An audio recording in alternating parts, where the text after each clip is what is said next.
Hi everybody, it's Vermont Tool Company. We're back with a new video, except it's not about new tools, it's about used tools and what happens to them over time. So right here I have a brand new 13mm extra long spline flex head gearbox, 13mm extra long. So right here is the point, the angled piece right here that is able to be flexed. You can see that you could stick an Allen key into there to be able to take the pin out. So over time of repeated use of wiggling this back and forth, this is what happens. It just becomes all floppy. So I've been messing around with a lot of broken GearWrench tools, and I've taken these pins out. They're really easy to be taken out, opposed to other brands. You just get the Allen wrench and then take it right out. Now, what's happening is as you're repeatedly using this, going back and forth, it's rubbing metal on metal. So the metal piece has just worn down so much, it just doesn't have any tension left.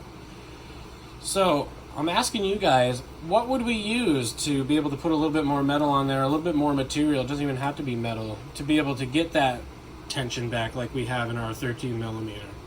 So that's a little food for thought right there. And another thing, I've already removed the snap ring on this micrometer.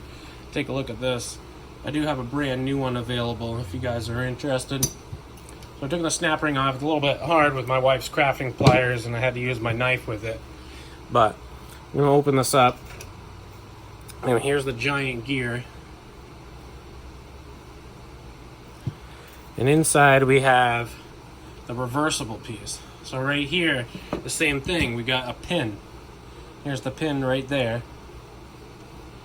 And it's connected inside to this piece, which pushes down. There's a little pin right there to be able to provide enough spacing between the end of the ratchet and the piece right here. You can see that I've kind of tried to beat on this to get the pin out, but it's a little bit difficult. I've tried a lot of different ways to be able to get this out, and I've come to the determination that we just need to warranty it. So this is another food for thought, that these little pins that are in the tools, any tools, not just GearWrench, eventually after repeated use, they're going to fail. But that's why we also warranty them. This is why it has a lifetime warranty. This is why GearWrench stands by it and other companies. So just a little food for thought for you guys. Thanks for watching, and can't wait for the next video.